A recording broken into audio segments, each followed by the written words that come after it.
There's a lot to consider when you're going to hire a financial advisor. It's a lot. And I really have 5 things here that I think will really help make that decision and make a better, sounder decision. It's a big deal. It's a super big deal to figure out who you're going to work with.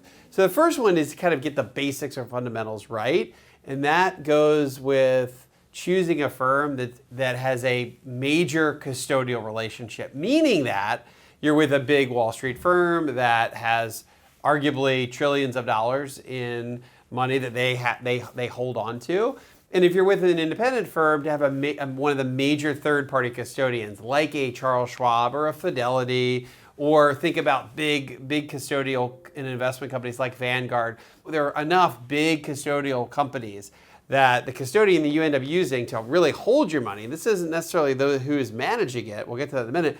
But that's super important here, is to get that right and have a very large company that's typically a company that has trillions of dollars in assets that they hold. That's the important first step. In addition to making sure your money is housed at a major custodian, you want to make sure that your firm has lots of depth. There are tons and tons, hundreds, thousands of independent financial advisors that are 1 or 2 folks at a firm, maybe 3 people.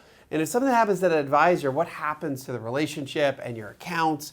So you really want to make sure that whoever you hire has depth behind them and has multiple people on the team, so that if something happened to your advisor, you've got lots of other people to talk to. Now that might go without saying, but there are, again, thousands of advisors that operate almost independently without a whole lot of backup. And I think it's important to make sure you understand the totality of the firm as well. The second piece of the equation here has to do with making sure the advisory firm you use is objective as humanly possible. And the reason I say that is that a lot of firms still end up getting compensated, the firm, on which products they use, whether they sell this particular mutual fund or this type of annuity or this type of product. That creates a conflict, in my opinion. And that is, in my opinion, not the kind of firm that you want to go with. There are lots of firms that are what we call fee only, that get compensated the exact same no matter what investment vehicles they use for you. And that's a really important piece of the equation, a very important distinction. You want your advisor to be on the same side of the table as you, as the client. The third piece of the equation here has to do with making sure you understand the firm's guiding light. So what does the firm care about? What does the firm care about, and who do they cater to with their client base? Is it ultra net worth firm?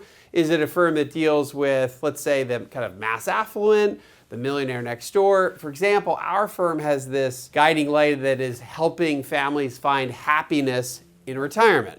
We spend a lot of time talking about all those other things that the money is for, but every firm has a different angle or a different thought or a different guiding light of what really helps them guide their conversations with their clients. And I think it's super important for you to understand and for them to convey to you. The fourth part has to do with not so much the overall philosophy of the firm, but the investment philosophy. After all, you are going here for financial advice and financial planning.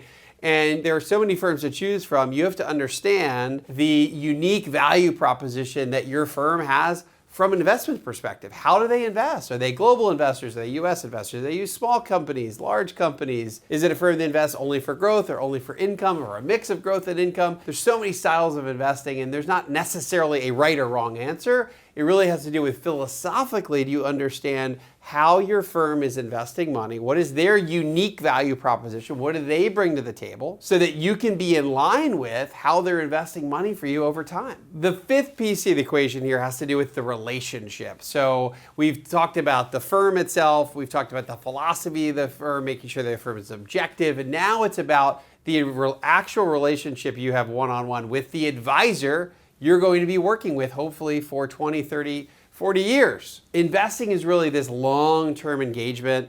Investing is so much about markets, but also so much about the emotion of investing. Investing is actually really simple, but it's not easy. So the advisory relationship that you have, your advisor really should become a coach or a financial life mentor that is making sure that all the decisions that are made from a financial perspective are keeping you on track towards your goals. and towards your objectives. So how much income do you need in retirement every month? What is the amount you want to amass before you stop working? Do you have to work for a certain period of time after you maybe partially retire? How much money or legacy do you want to leave to the kids? It is all about managing the assets in the crazy markets and world that we live in towards those goals. And that is the key here. And that relationship that you have with your advisor is so critical and key, because they're going to be really good times and they're going to be rough times. And you have to have that level of trust with your advisor, knowing that they care about you, they know and understand what you're driving towards, so that they can execute it, make sure that they execute on it towards everything that you're working for in your life. These are big decisions, and I hope you found this really helpful. If you want to find me and my team, you can find me through wesmoss.com. That's just WESMOSS.com. Thank you so much.